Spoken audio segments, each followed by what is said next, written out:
Back once again on the second segment, talking about the law of Moses, the difference between the law of Moses and the law of God. I showed in the first segment that there's a difference in the physical, there's a difference in the way it was written. I'm going to continue on, so follow through that there's a difference between the law of Moses that was taken away and the law of God that still should remain. The law of God is the Ten Commandments.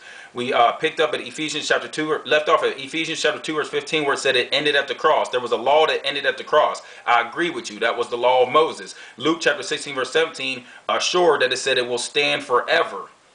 This law, another law will stand forever. So the law of Moses is taken away, but the law of God stands forever. Let's go to Galatians chapter 3 verse 19, which a lot of people love to use to show. And we know that the scripture cannot contradict itself. It says in Galatians chapter 3 verse 19, "Wherefore then serveth the law? It was added because of transgressions till the seed should come to whom the promise was made, and it was ordained by angels in the hand of a mediator." Notice that it's talking about the law of Moses. It says it was added because of transgression until the seed come, when the seed was Jesus Christ. I'm agreeing. The law of Moses was added because of sin. It was added because of sin. What is sin? Sin is the transgression of the law. So we got to understand that in order for us to be considered a sin, there had to have been some type of law. Now, if this in Galatians chapter 3 verse 19 says that it was only added because of transgressions until the seed comes, that means there was a law that was added because of sin, which was the Moses law, and it was taken away. Now, if you jump to Romans chapter 7 verse 7, talking about God's law, which is a separate law than what we just read, Romans chapter 7:7, let's see what it says. Romans chapter 7 verse 7 says, "What shall we say then? Is the law sin? God forbid. No, I had not known sin but by the law." I have not known sin but by the law. So we understand that it's talking about two separate laws that we must understand with this understanding. So let's jump down to Colossians 2 verse 14, which people say the Ten Commandments was nailed to the cross and was taken away. We got to understand that we must be interpreting it if we're trying to say that the Ten Commandments was taken away. We got to understand the difference. Colossians chapter 2 verse 14 says, "Blotting out the handwriting of ordinances," is the key word, "that was against us, which is contrary to us, and took it out of the way, nailing it to the cross." Again, talking about Moses' law, but people try to add the Ten Commandments with that. So let's go to 1 John chapter 5 verse 3. That will show that scripture, that there's two different things. That Moses was nailed to the cross. I agree. But now let's go and see if the law of God was nailed to the cross, which is the Ten Commandments. 1 John chapter 5 verse 3 says, "For this is the love of God, that we keep his commandments." Notice that. What commandments? What commandments? There has to be some commandments that wasn't nailed to the cross. 1 John chapter 5 verse 3. "For this is the love of God, that we keep his commandments, and his commandments are not grievous." Now if we jump back to Colossians chapter 2 verse 14, it says the handwriting of the ordinances, which was contrary to us. But in 1 John chapter 5 verse 3 talks about some commandments that says that's not grievous. So we see that there's a difference in it. Now let's look at Colossians, jump same back, Colossians chapter 2 verse 14 through 16, which we established, we're talking about the law of Moses. "Blotting out the handwriting of ordinances that was against us, which was contrary to us, and took it away, nailing it to the cross, and having spoiled principalities and powers, and made a show of them openly, triumphing over them in it." Watch this. "Let no man therefore judge you in meat or in drink or in respect of a holy day or of new moons or of Sabbath days." And that day, D-A-Y-S, is in italicized. So we got to understand this. Watch this. It says, "Let no man therefore judge you." And Colossians chapter 2:14 says that the law of Moses judges no man. I agree with it. It's taken away. "Let no man judge you in meat," because those was things that used to be, but was now taken away. We know that in verse 17 it says, "Which are shadows of things to come." So let no man judge you about these things, about the laws of Moses. I understand that. Let's see if the law of God still judges us today. Let's still see if the law of God still judges us today.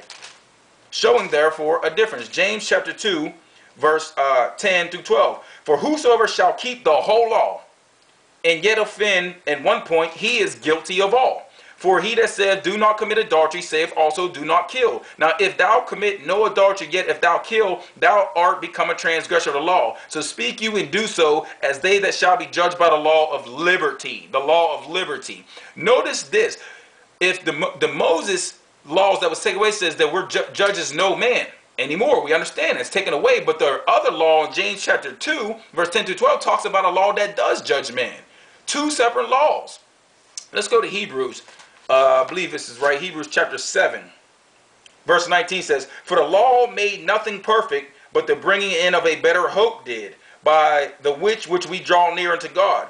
For the law made nothing perfect." Talking about the law of Moses. I agree. It made nothing perfect. Let's see if there's a different law that made something perfect. Go to Psalms chapter 19 verse 7. Psalms chapter 19 verse 7. Psalms chapter 19 verse 7. The book says, "The law of the Lord." Notice it says this. "The law of the Lord is perfect, converting the soul." The law of the Lord. Two separate laws. And we see that the Bible distinguishes a separation. It talks about the book of Moses, the law of Moses, and there was one that talks about the law of God. Now we understand that I showed earlier that the law of God, the 10 Commandments, was written by God, the finger of God, separate from what Moses wrote some things. It was written in a stone, separate from what Moses wrote on. So we understand there's a difference in authors, originally what it was written on, different materials. We understand it was set in different places of the ark. One was set on the outside of the ark in the pocket, one set on the inside of the Ark of the Covenant. So it's showing the separation right there. So it's trying to tell us in the spirit that there's a separation, and we see the separation. The law of Moses that had to do with the sacrifices, the ceremonies, and all these other things was shadows on the get to God, and was showing that Jesus Christ was going to be the one. Those are taken away, but it never took away the moral law of God himself, which was the 10 Commandments. And it is the way that we practice to show God that we love him and love our neighbors. It's the moral law. To say that it's taken away is bogus, basically. So we understand in Exodus chapter 31, verse 8, Exodus chapter 31, verse 18, I believe it is. Let's make sure. Exodus chapter 31, verse 18 says that the 2 tables of testimony, tables of stone written by the finger of God. Do we understand that? Deuteronomy chapter 31. I'm just giving you all the scriptures. I'm expecting that you'll go back and search out the scriptures for yourself, as Acts 17:11 says. Search them out to see if what I'm saying is true. Deuteronomy chapter 31. Verse 9 says, "And Moses wrote this law and delivered it unto the priests, the sons of Levi, which bear the ark of the covenant of the Lord, and unto the elders of Israel." Notice it said Moses wrote this law. Moses wrote this law. Deuteronomy chapter 31 verse 9. In Exodus 31 verse 18, it was wrote by God. Different ways that it's recorded. Does everybody see that? So I'm trying to show the differences in these things. Now let's jump over to the 2 kings real quick. 2 kings. 2 kings. Thank God for allowing us to study the word together in spirit and truth. And let the word conform our mind. 2 Kings chapter 21 verse 8. It says, "Neither will I make the feet of Israel move any more out of the land which I gave their fathers, only if they will observe to do according to all that I have commanded them, and according to all the law that my servant Moses commanded them." Notice the difference of speaking. When God was saying, he separated.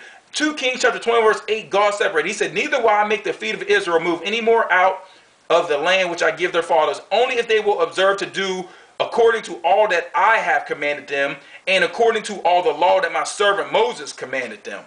Notice the separation in that. There's 2 separations. When God spoke the 10 Commandments, he spoke out of a cloud, and he spoke it to all the people. He spoke the 10 Commandments to all the people. He didn't speak all the statutes and all the ordinances to all the people. He spoke that to Moses, and Moses came and wrote them. But the 10 Commandments, he spoke it out of a cloud to all the people. So we must understand that. And if it was not separate, if the law of God, the 10 Commandments, was not separate from the law of Moses, why did he have to rewrite the 10 Commandments? Why did he do it a second time? Would there have been no need when what's the name broke the stone of tablets? The law of Moses that he wrote out was still going on. And if it was in the 10 Commandments was supposed to be in that, there would have been no need to rewrite it. So he rewrote it to show a separation. Does everybody understand? The law of Moses and the law of God is 2 different things. We've seen that it's separated. The law of Moses was shadows pointing towards Jesus. The ceremonies, what they offered, and all that stuff was showing towards Jesus. The law of God, the 10 Commandments, is the moral law of God, is the character of God and what he requires of us. I'll finish up in segment 3. Hopefully you're getting this.